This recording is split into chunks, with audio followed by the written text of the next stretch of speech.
안녕하세요. 이제 이번에 마지막 시간이 되겠는데요. 어, 보면은 좀 전에 말씀드리는 어떤 그 우리나라 국내 위탁 급식의 그 향후 방향 전망이라 해가지고 이건 조금 2015년 이렇게 나온 자료인데 식생활 관련 트렌드가 변화가 되어지고 위탁 급식 기업의 경영 환경이 변화되어져서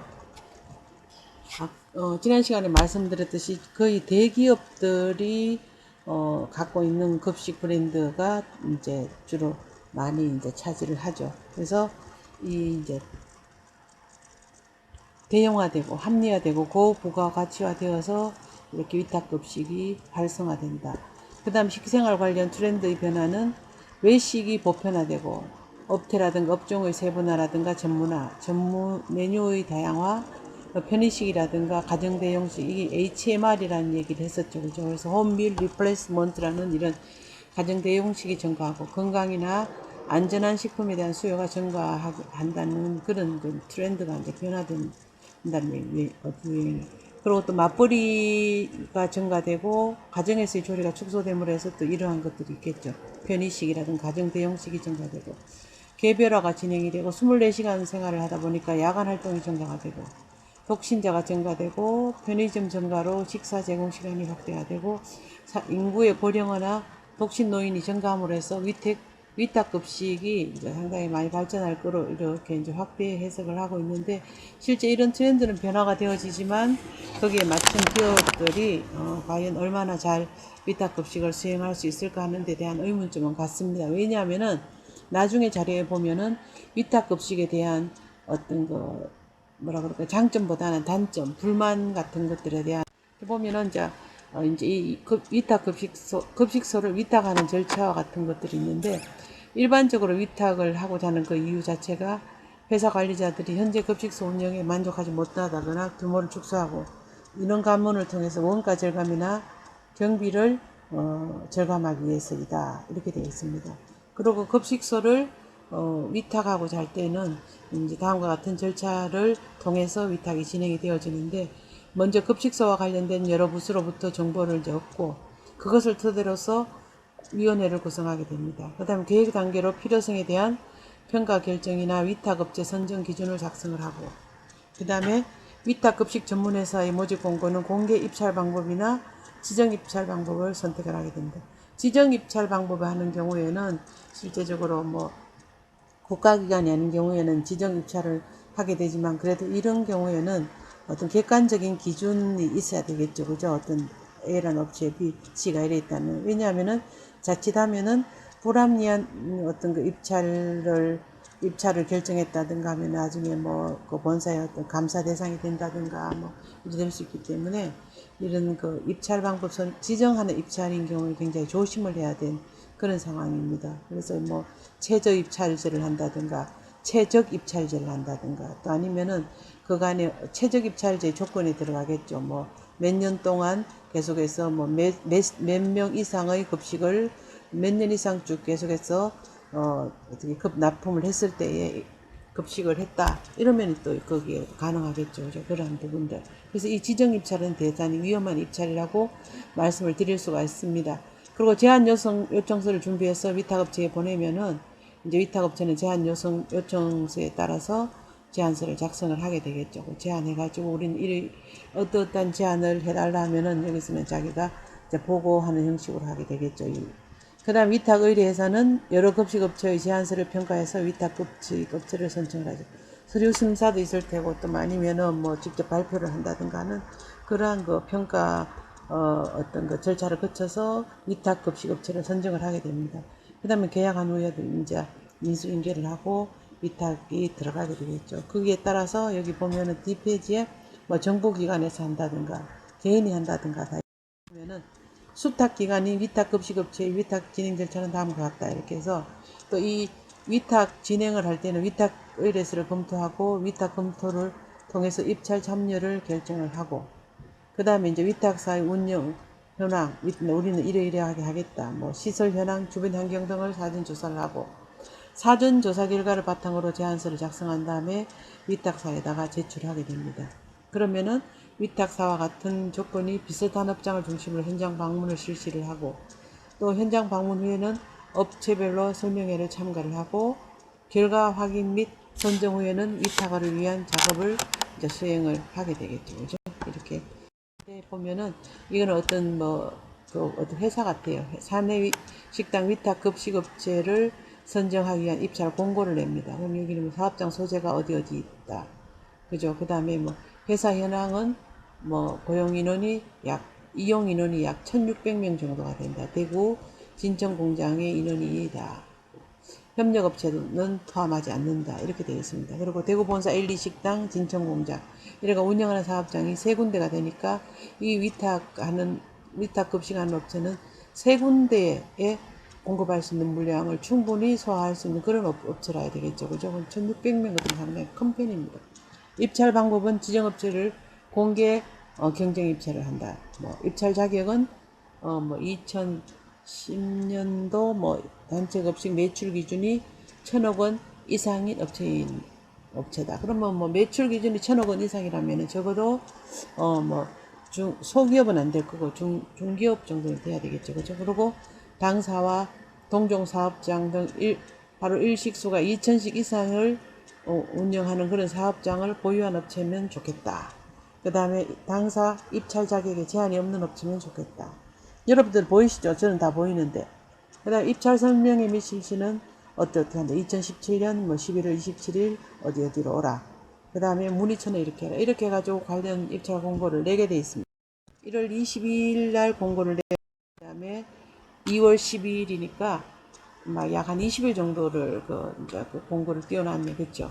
그리고 이제 이런 거, 보증서 같은 거, 또 입찰 보증금 같은 경우에는 보증증서를 끊어야지만 만약의 경우에 이 어떤 A라는 업체가 입찰에 참여를 했는데 부도가 난다든가 만약에 제대로 이행을 하지 않는다든가 하면은 이런 동부기술교육원에서 이런 입찰을 그러니까 위탁을 맡긴 업체에서 어떤 크레임을 걸 수도 있고 하면은 바로 이런 보증금을 가지고 대처를 하게 됩니다. 보증금으로서 이제 협박이라면 못하겠지만 어떤 좀 안심을 할 수 있는 그런 상황이 되겠죠.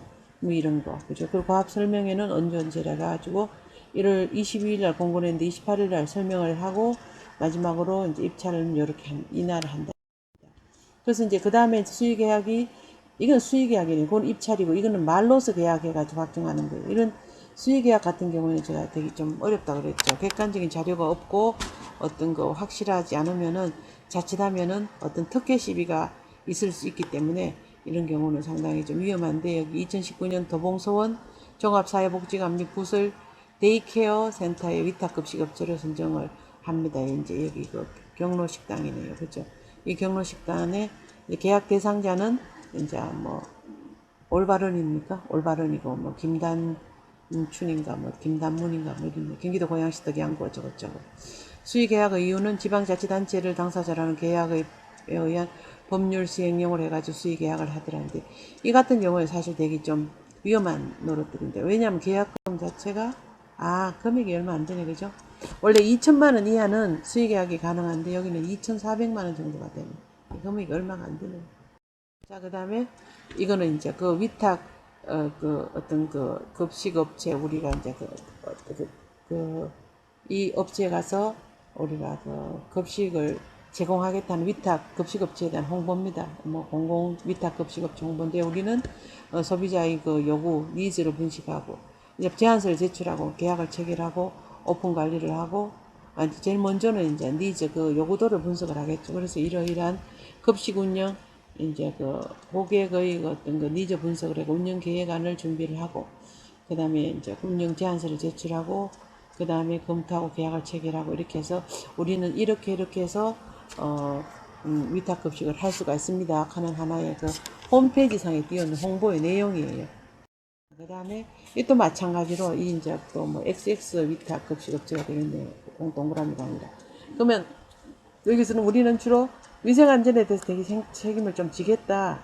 플레이스 오브 오리진 원산지에 대한 것을 중요시하겠다. 그 다음에 뭡니까? 파트너십을 강조하겠다. 협력업체. 그 다음에 여기 보면은 ensuring safety 해가지고 품질에 대한 어떤 품질이나 위생에 대한 것들을 잘 관리를 하겠다. 그 다음에 여기 보면 딜리버리 스트레이트지 어떤 그 배송에 대한 전략입니다. 이거. 그래서 배송 검수 위생 안전. 이래서 이 업체는 자기네들이 위생 안전이라든가 배송 이런 데 대해서 아주 중요시하는 그런 업체라는 우리의 이거 특징이라든가 특장점을 홍보해 놓은 것이 되겠네. 그죠? 그래서 우리는 만약 원산지 표시를 이제 확인하고 강화를 시키겠다. 가급적이면 해썹을 도입하겠다. 농산물에 대한 잔류농약이라든가 GMO를 검증하겠다. 수산물은 항생물질을 검증하겠다. 축산물은 등급 판정. 그 다음에 사전경보 시스템, 위생점검 및 검사 시스템을 도입을 해서 이렇게 하겠다. 그 다음 품질 위생이라든가 협력업체에 대한 것들은 위험 상품은 집중적으로 관리한다는 거, 위험 상품에 대한 것들은 뭐 제외를 하겠죠. 근데 어떤 그 CCP 관리 같은 거는 집중적으로 관리하겠죠. 이건 조금 잘못된 것 같아요. 위험 상품은 아예 관리를 하지를 말아야죠. 그 위험한 그 어떤 거 컨트롤 시스템을 관리를 하고, 해썹 도입 업체에 대해서 그 협력 업체를 가가 납품을 받겠다는 얘기입니다. 식자재 안전성 검증 강화라든가 이런 걸 하는데, 이걸 위해서 자체 오디팅 시스템을 실시하겠다. 자기네들이 협력업체에 가서 평가를 하겠다는 얘기입니다. 위생점검 및 건품 시스템을 하고 자체 위생 안전교육을 실시를 하겠다. 그 다음에 식자재 보관이라든가 저장 시설의 안전인데, 이거는 품질이라든가 위생을 위해서 저장 보관 시스템을 잘 강화를 시키겠다는데, 적정한 온도, 습도 이런 거 그죠? 매일 또 시간마다 점검하고 책임을 질 수 있는 실명제를 운영하겠다.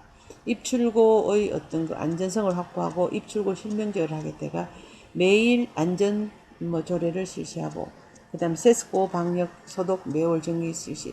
세스코가 중요한 것이 아니라 전문업체의 방역을 이제 소독을 하는데, 이 전문업체에도 이 본사에서 얼마만큼 이러이러한 것들을 해달라는 요구를 하기에 따라서 이런 전문업체의 방역이 더 효율적으로 이루어질 수가 있습니다.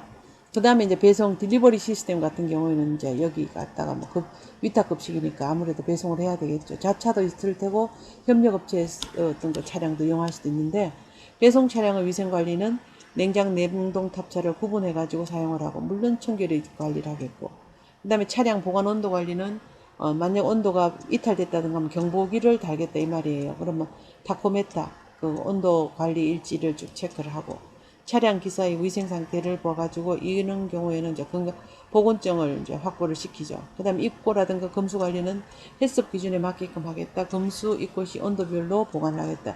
이렇게 아주 이제 홍보는 잘 해두었습니다. 위생 안전에 대한 관리 잘 했는데, 과연 이러한 것들이 결국은 이런 관리를 한다는 것 자체는 관리하는 데 대한 비용이 많이 들고, 비용이 많이 들면 결국은 어떤 식자재 납품가가 뭐 급식 어떤 급식 단가가 올라간다든가 하는 그런 어떤 상충되는 그런 그 영향이 있죠. 그죠? 그 다음에 위탁급식을 계약하는 방식에 있어 가지고는 식재료비, 인건비, 소모품비 및 일반 관리비로 구성된 메뉴가를 어떤 방식으로 지불하느냐에 따라서 계약 방법이 달라지게 됩니다. 그래서 계약 방법은 식단가제, 관리비제 이 등의 그 복합형으로 구분하는데, 식단가제는 이제 상호 식사의 단가를 설정을 하고, 그 단가 범위 내에서 위탁급식 전문 회사가 자유롭게 운영하는 방식이다. 이렇게 해서 식단가에는 식재료비라든가 순수하게 되는 식재료비, 인건비, 소모품비, 일반 관리비, 적정한 이윤 등의 모든 비용을 포함해서 식단가제를 적용을 하는데, 이 같은 경우는 식수의 변동이 적은 대기업에서 많이 이제 적용을 하고 활용을 하고 있고요. 관리비제 같은 경우에는 위탁급식 전문업체에서 이제 위탁 의뢰사가 계약 기준 범위 내에서 급식을 운영을 하고, 식재료비라든가 일반비 등 재반 운영 관리비를 총액으로 실비 정산을 하고, 일반 관리비는 총 매출액의 일정 비율이나 일정 금액을 위탁 의뢰 회사에게 지급하는 방식이다. 이래서 중소기업이라든가 기숙사에서 많이 사용을 하게 되는 그 위탁급식의 계약 방법들입니다. 근데 이 위탁급식 업체의 어떤 문제점이나 개선 방안을 본다면은, 실제적으로 이렇게 많이 또 요구를 해요. 그 급식 위탁 요청하는 업체에서 뭔가 하면은 시설 투자를 하라 이렇게 합니다. 그러면 시설 투자를 이 위탁 급식에서 하게 되면은 자연적인 시설 투자비에 대한 비용 지출이 많기 때문에 그거를 식재료비에서 전부 남기려고 그래요. 그러다 보면 식재료비에서 남기려고 이윤을 남기려 보면은 식재료비가 뭐 가격이 싸다든가 뭐 좀 허술하다든가 조금 어떤 등급으로 나눈다면 등급이 좀 떨어지는 그러한 식재료를 가져오기 때문에 이러한 것들은 좀 문제가 있죠, 그죠? 근데 실제적으로 이걸 요구하는 현장이 많습니다. 학교 급식 같은 데도 이렇게 위탁급식 업체가 들어가 시설 투자를 요구를 받아서 나가는 경우들도 있고, 또 시설 투자를 많이 요구하면은 그 시설 투자를 잘 시행이 안 되는 경우가 있어요. 비용이 들기 때문에. 여기서 본다면은 첫 번째는 무리한 시설 투자를 자제를 하고, 시설 투자에 대한 정확한 분석이 필요하다. 꼭 투자를 해야 되는가 하지 않아야 되는가. 만약에 해야 된다면 어쩔 수 없이 이제 이렇게 시설 투자를 해야 되겠죠. 그렇지 않으면은 가능하면은 그 대체할 수 있는 방안을 또 물색을 해야 될 것 같고, 인건비 절감을 위해서 임시직이라든가 뭐 계약직 등의 인력을 활용하는 경우가 많아서 이 조리원들이 어떤 그 뭐라 그럴까요, 자기 그 평생 직장에 생각을 하고 이직률이 증가합니다. 그래서 이직률이 자꾸 있으니까 미숙련 인력이라든가 아르바이트생들이 이제 오게 되고, 이러다 보니까 급식 업무 자체가 불안정하고 또 숙련되지 못해서 뭐 어떤 식사의 질이라든가 맛이라든가 이런 게 또 떨어져 있기 때문에 이런 개선이 필요한 문제점으로 지적이 되죠. 위탁급식 업체 운영도 본사와 지점업장 형식으로 프랜차이즈 형식으로 운영되는 경우가 많은데, 우수한 급식과 서비스를 위해서는 본사에서 체계적인 시스템 개발과 관리가 필요하다는 얘기입니다. 그다음 계약 기간이 짧은 경우에는 안정적인 급식 경영을 할 수가 없고, 또 고객사하고 위탁 급식 업체가 어떤 동반자 의식을 느끼지 못하기 때문에 불신과 갈등이 생겨서 빨리 부실한 급식을 제공하고 이윤을 챙겨 나가는 그런 경우가 있기 때문에, 이러한 경우에는 서로 동반자적인 어떤 일체감을 갖고 노력을 해라는 얘기 되겠습니다. 여기 보면은 학교 급식의 위탁과 직영이에요. 이제 학교 급식의 경우를 예를 들었지만, 실제적으로 직영하고 위탁을 했는 경우에 관리 체계가, 위탁은 영양사와 지금은 본사 감독을 받게 되고, 또 학교의 관리 감독도 또 받아야 돼. 이중을 받게 됩니다. 이거는 지금 아예 학교에서 관리 감독을 하게 돼요.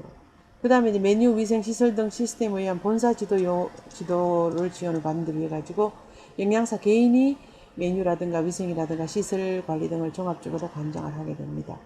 그리고 공무원 신분으로 관료적 사고와 매너리즘에 빠질 수가 있기 때문에 타성에 젖을 수 있는 그런 부분이 있는가 하면은 승진, 급여 인상 등 인센티브 유도로 적극적인 업무를 또 수행할 수가 있다는 얘기죠. 그 대신에 또 급여가 또 여기 그 직영에 비해 가지고 급여가 조금 낮은 경우가 많아서 별로 그렇게 적극적인 업무를 하지 않고 이직을 항상 꿈꾸는 그런 학교 급식 영양사들도 많습니다. 채용이나 교육은 인턴 채용하고 난 다음에 견습도 하고 교육훈련 후에 현장을 투입하기 때문에 전문화된 교육의 체계적인 실시를 할 수가 있는데 비해서 채용과 동시에 바로 현장 투입이 되기 때문에 실제적으로 이거 자체 교육이 없고, 교육청이나 영양사협회가 주관해서 교육을 하지만 이거는 1년에 한 번씩 이렇게 하기 때문에 아주 미흡하게 되는 경우가 많습니다. 메뉴 부분에 있어 가지고는 저 나이스를 통해서 이제 그 집이 이제 구축 중에 구축이 다 돼 있습니다. 이거는 2005년도니까 예전 자료예요. 영양사 영양에 의존하는 데 비해 가지고 이거는 이제 본사의 메뉴 전담팀을 둬가지고 다양한 신메뉴를 개발하고 메뉴 전산 시스템을 구축을 했습니다. 식재료는 이거는 학교에서는 개별 구매를 원가가 좀 상승하는 데 비해 가지고 이건 통합 구매로 좀 낮출 수가 있고, 그죠? 그 다음 식재료 선정할 때에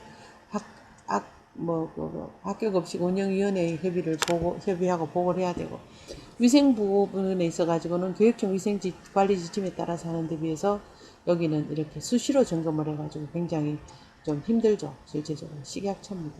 서비스는 고객 만족 없이는 사업 영위가 불가하기 때문에 지속적으로 서비스를 개발하는 데 비해 가지고 조금 떨어지는 그런 경향이 있습니다. 자, 그 다음에 여기 보면은 위탁급식 식중독이 직영의 3배에서 6배 이렇게 해가지고 이게 발표가 됐는 신문 기사들이에요. 그리고 위탁급식이 또 위생이 불량하더라. 이게 다 비슷한 얘기들인데, 인천이에요, 인천. 인천에 아마도 2011, 2년 이때 해가지고 굉장히 식중독이 크게 나고 난 다음에 나온 어떤 기사 같습니다. 그 다음에 여기 보면은 또 이제 학교 급식에서 위탁하고 직영을 이제 2011년도 1학기 때인데, 음식의 맛, 급식 안전 위생, 그 다음에 식재료 품질, 급식 지도, 배식원의 친절성 이렇게 봤을 때에 직영인 경우는 오히려 음식의 맛이 38.9가 되면 일부 위탁은 31.5. 그 다음에 뭐 부정 이렇게 되고, 그죠? 만족도가 이렇게 차이가 많습니다. 그 다음에 또 급식의 안전위생도 보면은 직영이 훨씬 더 높네, 그죠? 그다음 부정적인 영향. 그 다음에 식재료의 품질은 직영이 또 더 높고, 그죠?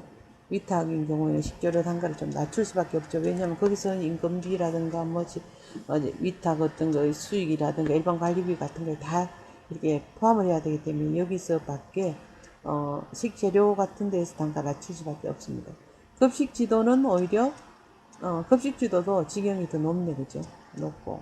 그 다음에 부정적인 경우 아주 높네, 그죠? 그 다음 배식원의 친절성은 오히려 일부 이제 여기 위탁했는 데가 더 높더라. 라는 게 나옵니다. 여기 직영했을 때는 아주 불친절하다는 얘기가 이거는 또 어떻게, 불친절한 경우들로 따진다면은 이게 이것보다도 친절성에 대한 부정적인 거. 그렇게 오히려 친절하다, 뭐 친절하지 않다로 본다면 여기가 더 친절하고 여기는 친절하지 않다. 이거 숫자가 높으니까 이제 만족도가 훨씬 일부 위탁업체가 더 높더라는 얘기가 되겠습니다. 자, 그 다음에 보면은 이 위탁업체인 경우에는 집단급식소 설치 운영증도 갖고 있어야 되고 또 영업신고증도 갖고 있어야 됩니다. 그래서 이거 영업신고증을 보고 뭐 19년도 같은데 어떤 영업소 위치라든가 어떤 학교인가 어느 업체인가 이거 다 보고 영업신고증이 꼭 들어 있어야지만 허가받은 영업을 할 수 있다는 거에 대한 하나의 뭐라 그럴까요? 증거 자료라 그럴까요? 그렇게 됩니다. 자, 그 다음에 연도별 위탁급식 사업의 실적 추이를 봤을 때 이게 2018년도에 산업경제 뉴스가 나왔는데 홈푸드 서비스 감사 보고서에서 보면은 위탁급식이 쭉 실적이 이제 이렇게 올라가게 됩니다. 이제 계속해서 위탁급식을 많이 한다는 얘기가 되겠죠. 근데 단체급식 계획 시설수는 보면은 이제 14년, 여기 14년도고 요 색깔은 15년도고 점차적으로 좀 줄어드네, 그죠? 근데 해외 이 푸드 서비스 기업이 해외 진출하는 현황은 2015년을 기준으로 해서 봤을 때에 중국이나 베트남, 중국, 뭐 UAE, 아랍에미레이트, 현대 그린푸드 이거는 특성상 현대건설이라든가 현대 그 계열사들이 아랍에미레이트에 많이 진출을 해가 있기 때문에 여기서 대기업이 진출해가 있습니다. 중국, 쿠웨이트, 멕시코 이 예정이고, 그다음 CJ 프레시웨이 같은 경우에 중국, 진출한 국가가 다 중국에 다 진출했네, 그죠? 지금은 이제 뭐 어떻게 됐는지 모르겠죠. 메르스 때문에. 운영 사업장이 이제 72개가 되는데 중국에 44개고 베트남에 28개. 아유, 많네요. 아우홈은 중국에 30개가 있고, 그 다음에 그린푸드는 UAE에 실제적으로 중동에 15개, 중국에 20여 개, 해외 전체적으로 나가는 게 이 정도가 되는데 중국이 제일 많고, 그 다음에 중동, 그죠? 쿠웨이트하고 아랍에미레이트가 되겠고, 그 다음에 쿠웨이트 같은, 이거 멕시코라든가 이런 데는 아직 예정으로 되어 있네요. 그 다음에 CJ 프레시웨이는 33개가 되는데 중국에 22곳이고 베트남 11곳이고 삼성 웰스토리가 제일 많네, 그죠? 그 매출액 이렇게 나갑니다. 매출액은 삼성 웰스토리, 아워홈, 그 다음에 CJ 프레시웨이, 현대 그린푸드 이렇게 해가지고 각각 해외 진출 현황을 들어와. 자, 그 다음에 이제 마지막에 퀴즈를 내겠는데 학교 급식 현황을 확인할 수 있는 자료라든가 사이트에 대해서 말하시오가 제가 지난 시간에 말씀을 드렸던 것 같고요. 그 다음에 위탁 급식에 대해서 뭐 장점이나 단점이라든가 문제점이라든가 개선점이라든가 또 뭐 위탁 급식을 앞으로 향후 어떤 거 발전 방향이라든가 이러한 것들에 대한 것을 여러분들이 총괄해서 작성을 해서 퀴즈를 저한테로 보내주시기 바라는데, 절대로 이제 메일은 제가 읽어보질 않습니다. 메일은 읽어보지 않으니까 메일로 제출한 사람은 결석으로 간주하니까 만약에 이러한 얘기들을 계속해서 하지 않고 여러분들이 제출을 한다면은 이 수업을 듣지 않는 것으로 제가 가정할 수밖에 없어요. 왜냐하면 수업 시간에 한 10번 정도 말했는 것 같아요. 그러니까 앞에서 말하고 뒤에서 말하고 이렇게 했는데도 꼭 작성을 해가지고 쪽지로 보내주시기 바랍니다. 자, 수고 많으셨습니다. 고생하셨습니다.